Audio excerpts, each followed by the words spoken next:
Hi guys, we're going to go through topic 3, review number 2 very quickly here, and I'm going to start with question number 1. It says a shopping cart is 5 feet long. A line of grocery carts pushed inside each other is the length of one cart plus a half a foot for each additional cart. Okay, so this is very similar to the cup question where the first cup was a certain height, and then every cup that you put in it had a little bit of a rim showing. If you think about grocery carts, we've got that first grocery cart that's a certain amount long. In this case, it's 5 feet long. And then each one that you push in doesn't add another 5 feet. It's saying that each one that you push in adds a 1/2 foot to it. So, okay, we're talking about the length of the line of grocery carts, and we're talking about the number of carts. So let's make a sentence first before we do anything else. Let's say that in fact, I'm going to go with a different color here. The length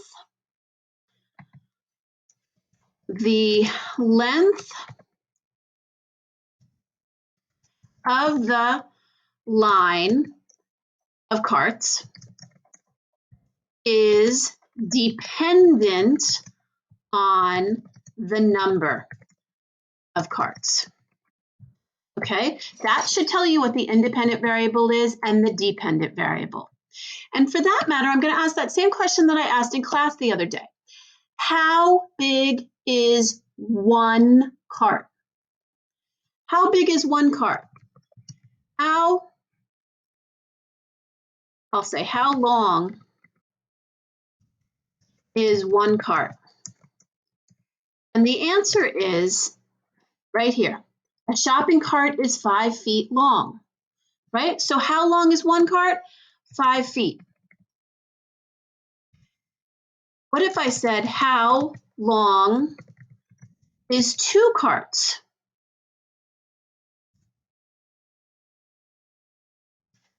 Right? How long is two carts? Well, two carts is not going to be 10 feet.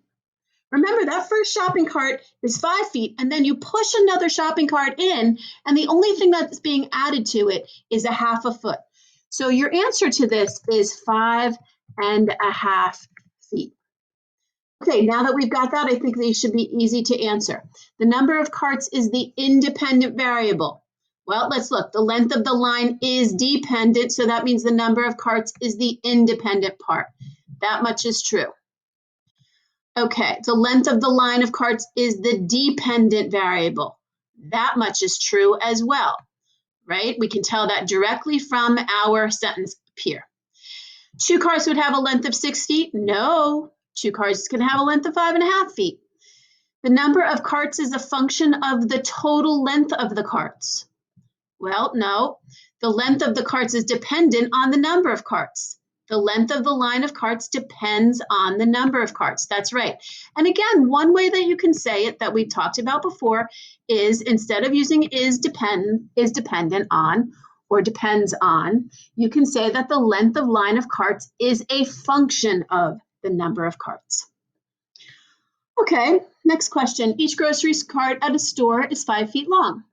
A line of grocery carts pushed inside each other is the length of one cart plus 1/2 foot for each additional cart. All right, so we're going to use this Desmos link to create a graph that represents the total length of the line of carts for 1 to 10 carts. So let me use this link. I'm going to go to Desmos, and we're going to create a table like we did before, like we did the other day. We're going to say that this is 1, 2, 3, 4, 5, 6, 7, 8, 9, and 10. And now I'm going to start with my first grocery cart. And we figured out before that our first grocery cart is 5 feet long.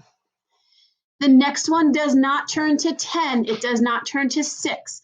The next one gets pushed into the one before, and it turns out to be 5.5. Okay, then they push another cart in. Just like we're putting the cups on each other, we're pushing the grocery carts together. So this one is going to be a total of 6. And you're going to keep this pattern going, 6.5 to 7 to 7.5 to 8 to 8.5 to 9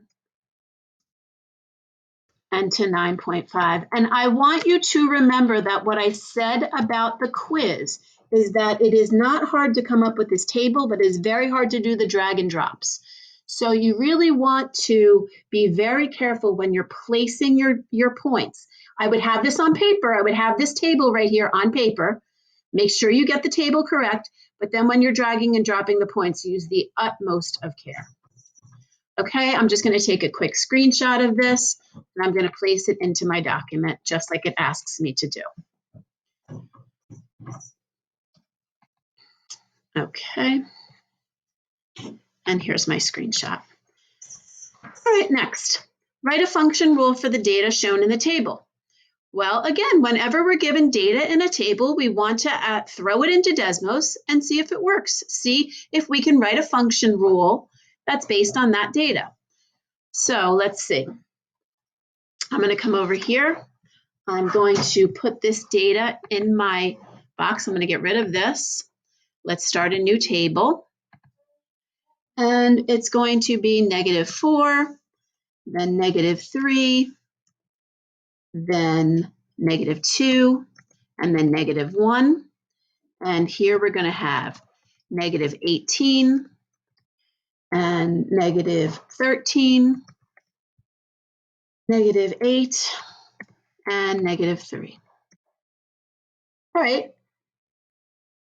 And I see that I can't see any of my data. I looked up and I was like, oh, where did my data go? All right, so it looks like I'm going to have to zoom out. Okay, there we go. All right, now I see that my data is going through. Let's look at the pattern in this table. I see -4, -3, -2, -1 happening here, which means I'm just going to add something else. I'm going to add 0 right here. And let's see if we can figure out what the corresponding data is for 0. And maybe I can get a good idea of what this line is. All right, so let's say 18 goes to 13 by adding 5. Right? 13 goes to 8, -8. -13 goes to -8 by adding 5. -8 goes to -3 by adding 5. So if I take -3 and I add 5, I get +2. Wow, does that look like it's in perfect alignment with that? I think so. So I know so far that my function, okay, it's a function rule. So I'm going to say f of x is equal to, and I want to start my function rule with 2 because now I see it going through that y-intercept. But now I just have to get my slope right. And I think all of you guys know from last year that slope is rise over run. Rise over run. So if I count up for my slope, I'm going to count 1, 2, 3, 4, 5. Isn't that interesting? Because that's what was going up from here. So up 5 over 1, up 5 over 1. So I'm going to add to this plus 5x, and look at that. I nailed it. It goes right through the points like it's supposed to. And I see that I've got a y-intercept of 2, and I see that makes perfect sense for my data. So there is my function rule. Let me take that. I'm going to copy it, and I'm going to paste it right into my document right here. Wow, nope, that doesn't look right. So let me try that again. I'm going to say that f of x is equal to 2 plus 5x. 2 plus 5 over 1x, or 2 plus 5x. I just want to point out that any of these would be okay. You could even say 2 plus 5x is equal to f of x. That's the exact same thing. You could say that f of x is equal to 5x plus 2. That's the exact same thing. All of those are the exact same equation. Okay, all of those are the exact same equation. Okay, next. I'm not going to bother doing the last one. The cost to ship a package from Cincinnati to Ohio is $6.50 plus 75 cents per ounce. Which function rule could you use to find the cost C to ship a package that weighs X ounces? Okay, so first of all, I know I'm talking about C of X. I know that I'm talking about the cost being dependent on the number of ounces. The cost is dependent on the number of ounces. That means that the number of ounces, X, is my independent variable. right? The cost depends on the ounces. So that means that cost is dependent, weight is independent. So let's go. I know what my service charge is. It's $6.50. I know it's 75 per ounce, so I am ready. I am going to say that C of X is equal to the $6.50 that I have to pay no matter what, plus 0.75 per ounce. 0.75 per ounce. So let's see which one of these matches. I've got C of X equals 0.75X plus 650. That certainly has the X where I need it to be, next to the 75, because that's the part that varies. This one does not have the X where I need it to be. This one does not have the X where I need to be. And this is saying 0.75X minus the 650. So my first answer right here is the correct one. That's the one that matches the equation that I picked, or that I wrote, excuse me. Okay, an amusement park charges $15 to enter plus $3 per ride ticket. Use this Desmos link to create a graph that models the cost of the visit to this park. All right, let me use my Desmos link. $15 to enter plus $3 per ride. Great. Okay. So it costs $15 to enter plus $3 per ride. If I were going to have 0 rides, how much would this cost me? Well, it costs $15 no matter how many rides you have. Okay, well, what if I had 1 ride? What would 1 ride cost? It would cost the $15 plus the $3. I'm just making sure that's $3 right here. Yep, $3. Okay, so it's going to be 15 plus 3, which is 18. Great, if I go on 2 rides, right? 2 rides is going to be 15 plus 6, which is 21. And I'll go one more. If I go 3 rides, that's going to be 3 rides.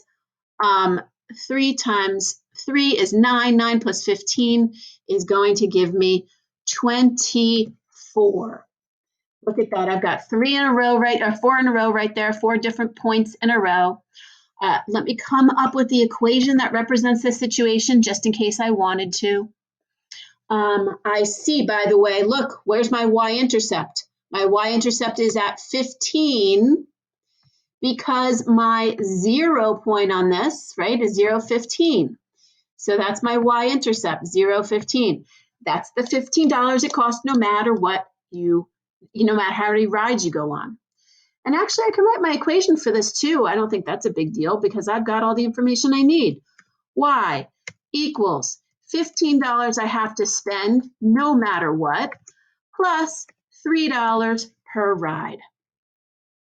Right? So there we go.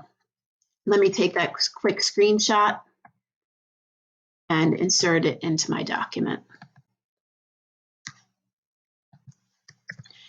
Okay, done with that question. Next, to calculate C of H, the cost of a repair, a mechanic uses the function rule C of H equals 27H plus 40, where H is the number of hours it takes to complete the repair.